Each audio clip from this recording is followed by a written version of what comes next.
আসসালামু আলাইকুম ওয়া রাহমাতুল্লাহি ওয়া বারাকাতুহু। আলহামদুলিল্লাহ, আজকে আমার এই চ্যানেলের পর্দায় যারা লক্ষ্য রেখেছেন, নজর রেখেছেন, প্রত্যেকের জন্য একটু খুশির সংবাদ, একটা আনন্দের সংবাদ নিয়ে উপস্থিত হয়েছে। আশা করি আপনারা শোনার পরে প্রত্যেকে খুশি হবেন। তো আসুন, বক্তব্য বেশি না করে খুশির সংবাদটা শোনানো যাক। বিশেষ করে আমাদের বারুইপুর থানা, মোগরাহাট এবং তার সাথে সাথে ফলতা, বিষ্ণুপুর, এই সমস্ত এরিয়ায় আমার যে সমস্ত আহলে সুন্নাত ওয়াল জামাত অথবা সুন্নিপন্থী আমরা বসবাস করি, আমাদের সকলের জন্য একটা খুশির সংবাদ। খুশির সংবাদটা কি? আমরা প্রত্যেকেই জানি যে আমাদের আহলে সুন্নাত ওয়াল জামাতের মধ্যে একটি সংগঠন আছে, যে সংগঠনটা অনেক বড় সংগঠন, যার নাম হচ্ছে দাওয়াতে ইসলামী। ইনশাআল্লাহ এই দাওয়াতে ইসলামীর মারফতে, দাওয়াতে ইসলামীর মাধ্যমে আমরা প্রতি সপ্তাহে বৃহস্পতিবার দিবাগত রাত্রে ইজতেমার আয়োজন করতে চলেছি। তাই আপনাদেরকে প্রত্যেককে বলবো যে আপনারা প্রত্যেকেই এই দাওয়াতে ইসলামীর সুন্নি সংগঠনের যে ইজতেমা, যেখানে হাদিস এবং কোরআনের আলোচনা হবে, তো আপনারা প্রত্যেকে সেই জায়গায় আসার চেষ্টা করবেন। অনেকেই ভাবছেন বা অনেকেই ভাববেন এই সংগঠনটি আবার কোথা থেকে এলো, এ তো পুরো দেখতে একদম সেম ওদের মতো।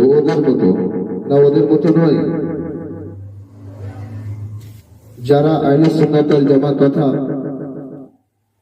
বিশেষ করে খিদিরপুর দরবার শরীফের সঙ্গে যারা জড়িত, খিদিরপুর দরবার শরীফের সঙ্গে যারা সম্পর্ক রেখেছেন, তাদের উদ্দেশ্য করে বলবো যে দেখুন, আমাদের বর্তমান যিনি গদ্দার আছেন খিদিরপুর দরবার শরীফের হুজুর পীর কেবলা, উনি নিজে আপনাকে দাওয়াতে ইসলামীর কাজ করার জন্য উৎসাহিত করছেন এবং বলছেন।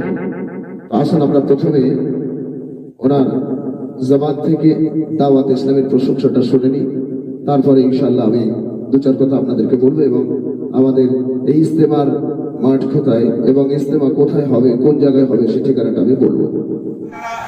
আরেকটা জিনিস জানেন, সেটা হচ্ছে তাবলীগী জামাতকে আপনারা নিশ্চয়ই জানেন না? তাবলীগী জামাত তারা করে কি, নামাজের মানে ঝাঁসা দিয়ে মানুষকে গুমরাহ করে, তাই না?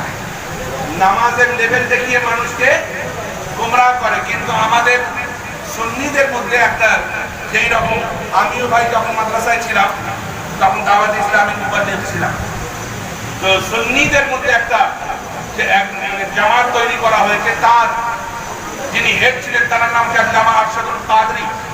তিনি ইলিয়াস আত্তার কাদরি মাদ্রাসার আলিম মাথা খুব পাগড়ি বাঁধেন।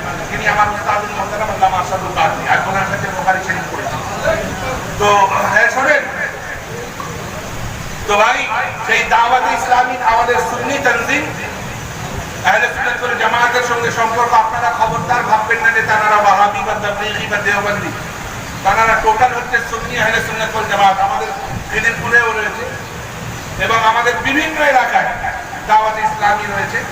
সারা বিশ্বে দাওয়াতে ইসলামী তানজিম চলছে। কিছুদিন আগে কানাডায় একটা মসজিদ কায়েম করা হয়েছে দাওয়াতে ইসলামী, বিরাট আকারে। এবং কানাডাতে দাওয়াতে ইসলামীর যে সবচেয়ে বড় মার্কাজ, প্রায় 300 কোটি টাকা খরচা করে সেখানকার মার্কাজ তৈরি করা হয়েছে, আহলে সুন্নাত ওয়াল জামাতের মার্কাজ। যাই হোক, আপনারা আপনাদের এলাকায় যদি যায়, আপনারা হয়তো ভাববেন যে বাবা তাবলীগ, না ভাববেন না। তারা সুন্নি আহলে সুন্নাত ওয়াল জামাত। তারা মানুষ যাতে নামাজ পড়তে পারে, মানুষ যাতে দ্বীনের পথে আসতে পারে, মানুষ যাতে ওয়াহাবিয়াতকে বুঝতে পারে, মানুষ যাতে গুমরাহিকে বুঝতে পারে, মানুষ যাতে অসৎ থেকে সততার মধ্যে আসে, সেই জন্য তারা গ্রামে গ্রামে যাতায়াত করে। যদি আপনাদের এলাকায় যান, আপনারা তাদের সঙ্গে সুব্যবহার করবেন। আসসালামু আলাইকুম। তো দেখলেন আপনারা, নিজে বলছিলেন যে আমি দাওয়াত ইসলামের কাজ উনি নিজে করেছেন এবং আপনাকে আমাকে আমাদের সকলকে সেই দাওয়াত ইসলামী কাজ করার জন্য তিনি কিন্তু বলেছেন। তাই আমি প্রত্যেককে বলবো যে আপনার এলাকাতে দাওয়াত ইসলামের কাজ করবেন, ইনশাআল্লাহ দেখবেন আমরা প্রত্যেকে সুন্নাতের পাহাড়ের মধ্যে সুন্নাত এবং শরিয়াতের অনেক জ্ঞান অর্জন করতে পারবো। তা আমাদের ইজতেমার ঠিকানা হচ্ছে আপনার ঝিরকির হাট। যদি আপনি বারুইপুরের দিক থেকে আসেন তাহলে আপনাকে জুলফিয়ায় নামতে হবে, অথবা যদি ট্রেনে আসে বারুইপুর থেকে আপনাকে হোটেলে নামতে হবে, বা সেই দুই জায়গা থেকে আপনি অটো চেপে বলতে পারেন যে আমি ঝিরকির হাটে যাব, আর ঝিরকির হাট থেকে বলবেন আমি মাদ্রাসার মোড়ে যাব। চক্রান কাটাখালী মাদ্রাসার মোড়, পুরাতন জামে গৌসিয়া জামে মসজিদ।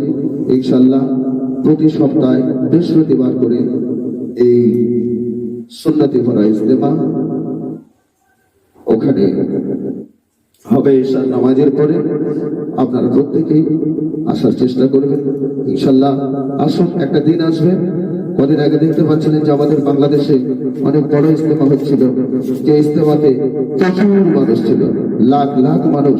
আলহামদুলিল্লাহ, আমরা যদি চেষ্টা করি, আপনি যদি চেষ্টা করেন, আমরা সকলে যদি চেষ্টা করি, তাহলে দেখা যাবে বাংলাদেশের মতো আমরা আমাদের এলাকাতে, আমাদের এই এলাকাগুলোতে সুন্নতে ভরা ইজতেমা আমরা 3 দিন ব্যাপী করতে পারি, 2 দিন ব্যাপী করতে পারি।